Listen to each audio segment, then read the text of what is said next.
Bismillahirrahmanirrahim. Assalamualaikum warahmatullahi wabarakatuh. Perkenalkan, nama saya Eka Nurfazira dengan NIM 104190044, Fakultas Hukum Ekonomi Syariah kelas 5B. Di sini saya akan menjelaskan beberapa materi mata kuliah Etika Bisnis Islam dari berbagai kelompok. Yang pertama, kelompok 4 yang berjudul Landasan Filosofis dalam Bisnis. Landasan filosofis etika dalam Islam mengacu pada Al-Quran dan Sunnah Rasul.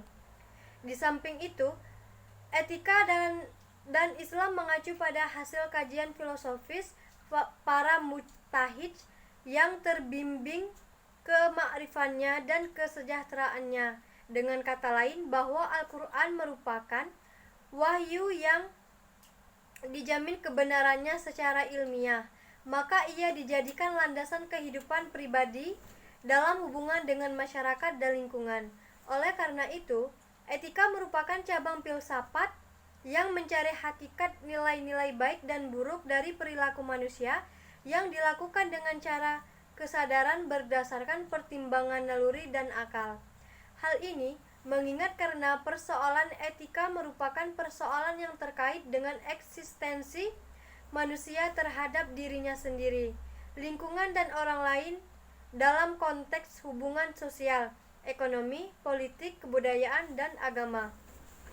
Ada dua sumber yang akan digunakan sebagai panduan etika bisnis dalam Islam, yaitu Al-Quran dan Sunnah.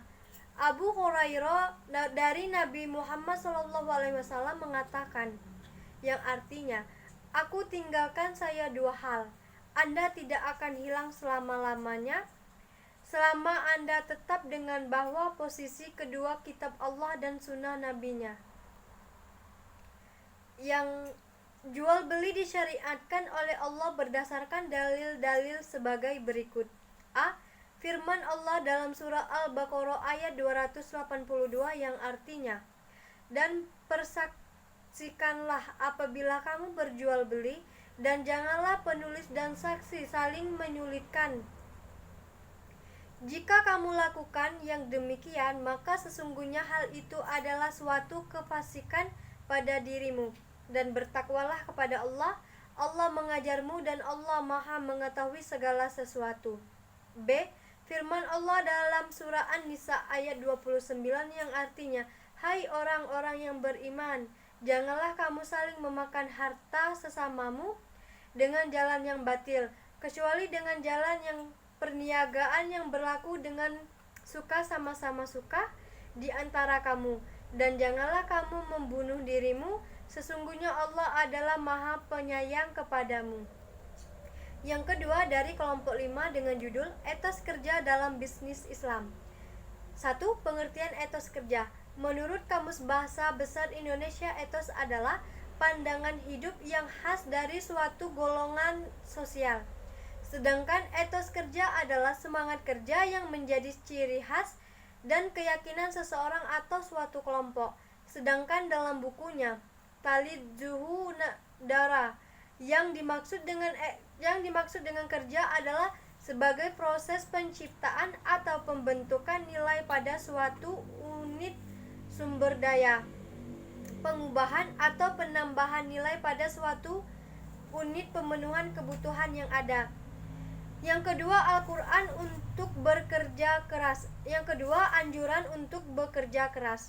Bekerja keras adalah bagian dari akhlakul karimah yang harus dimiliki oleh setiap muslim, seperti firman Allah Subhanahu wa ta'ala, dan katakanlah, bekerjalah kamu, tentu Allah dan Rasul-Nya serta orang-orang mukmin akan melihat pekerjaanmu, dan kamu akan dikembalikan kepada Allah, kemudian diberikannya kepada kamu apa yang telah kamu kerjakan. Yang ketiga, etos kerja dalam Al-Quran.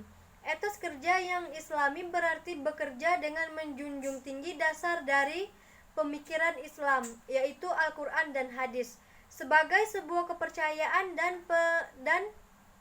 panutan yang tentunya mempunyai pandangan tertentu yang positif terhadap masalah etos kerja.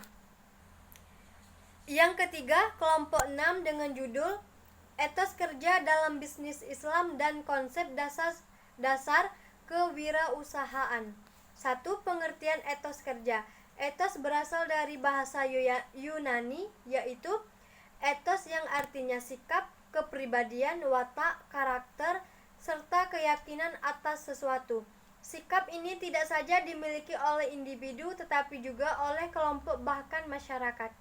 Yang kedua, fungsi etos kerja. Secara umum, etos kerja berfungsi sebagai alat penggerak tetap perbuatan dan kegiatan individu. Kemudian fungsi etos kerja adalah pendorong timbulnya perbuatan, penggairah dalam aktivitas. Sebagai alat penggerak, maka besar kecilnya motivasi yang akan menentukan cepat lambatnya suatu perbuatan. 3. Ciri-ciri etos kerja. A. Kerja adalah amanah, yang artinya aku bekerja benar penuh tanggung jawab. Kepercayaan yang diberikan kepada kita merupakan penghargaan tulus dan tak ternilai harganya. B. Kerja adalah aktualisasi. Aktualisasi adalah kekuatan untuk mengubah potensi menjadi realisasi. Selain satu kenikmatan terbesar dalam hidup adalah mewujudkan apa yang orang lain anggap mustahil tercapai dengan bantuan kerja keras dan kecerdasan. C. Kerja adalah ibadah. Kerja merupakan sebuah bentuk ibadah, di mana selain kita beribadah, melaksanakan sholat, dan melakukan amal soleh lainnya, kerja juga merupakan bentuk ibadah kedua yang kita persembahkan kepada Allah. D. Kerja adalah seni. Kerja sebagai seni yang mendatangkan kesukaan dan gairah. Kerja bersumber pada aktivitas kreatif, artistik, dan interaktif. E. Kerja adalah kehormatan. Kerja sebagai kehormatan memiliki sejumlah dimensi yang kaya. Di antaranya, pemberi kerja menghormati kemampuan kita dengan memilih kita sebagai yang layak mengaku jabatan atau melaksanakan tugas. Kedua, secara psikologis menumbuhkan rasa percaya diri dalam diri kita karena kita diakui atas keahlian kita. Keempat, etos kerja dalam perspektif Islam. Perbedaan etos kerja dengan etos kerja Islam terletak pada niatnya. Etos kerja merupakan semangat dan totalitas sikap dalam bekerja, sedangkan etos kerja Islami merupakan semangat dan totalitas sikap dalam bekerja dan dilandasi dengan niat lillahi ta'ala, sehingga pekerjaannya selain mendatangkan materi juga menjadi amal. Yang kelima, karakteristik etos kerja dalam Islam. Yang pertama, iman dan takwa. Yang dinamakan iman dan takwa adalah yakin dalam hati, menyatakan dengan insan, dan melakukan berupa perbuatan. Yang B adalah niat atau komitmen, bahwa nilai setiap bentuk kerja itu tergantung kepada niat-niat yang dipunyai pelakunya. Jika tujuannya tinggi atau tujuannya mencari ridha Allah, maka ia pun mendapatkan nilai kerja yang tinggi. Dan jika tujuannya rendah atau hanya bertujuan simpati sesama manusia belaka, maka singkat tujuannya itu pula nilai kerjanya tersebut. Yang keenam, pengertian kewirausahaan. Wirausaha atau entrepreneur adalah orang yang berjiwa berani mengambil resiko untuk membuka usaha dalam berbagai kesempatan. A.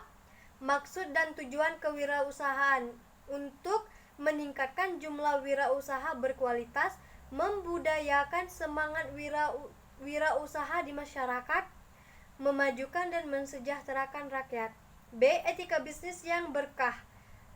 Sedikit untung banyak laku, mudah dan menyenangkan, jujur, tepat janji, amanah, bertabur zikir dan doa, sedekah yang melimpah. Yang keempat dari kelompok 7 yang berjudul keuntungan dan etika. A. Konsep laba atau keuntungan dalam perspektif Islam.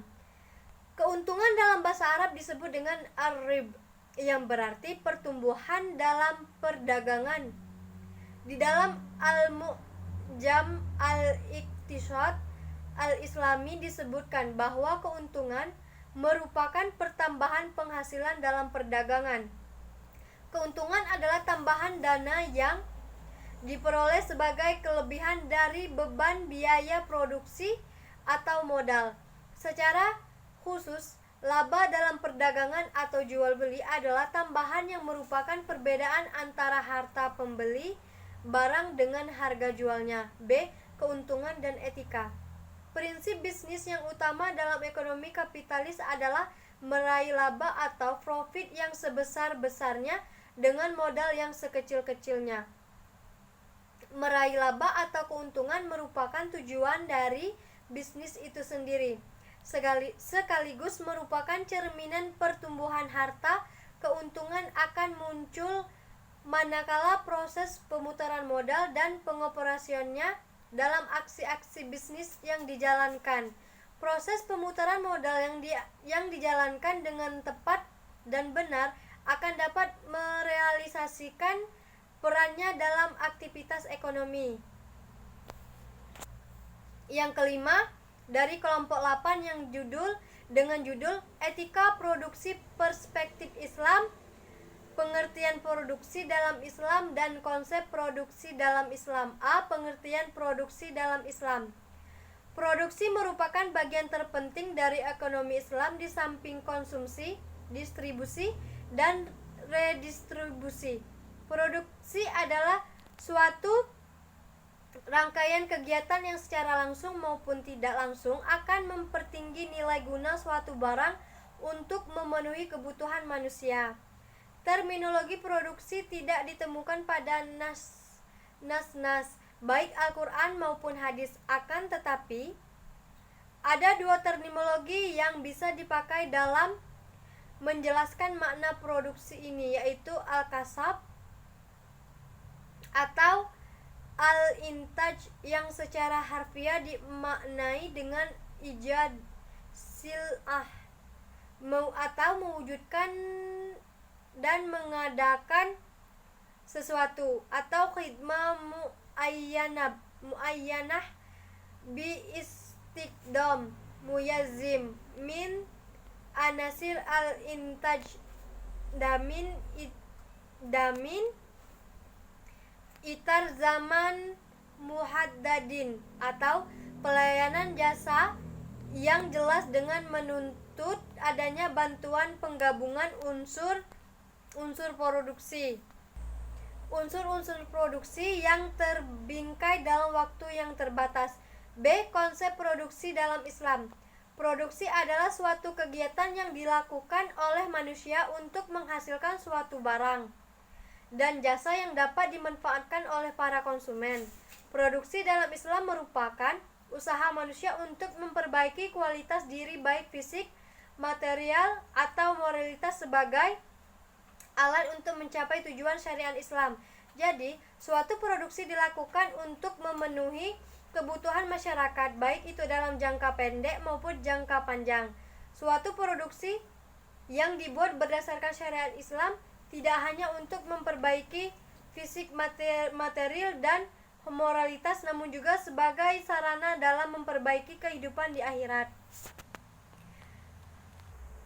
Hanya itulah yang dapat saya sampaikan. Apabila ada salah kata, saya mohon maaf, dan saya akhiri dengan wabillahi taufiq wal hidayah. Wassalamualaikum warahmatullahi wabarakatuh.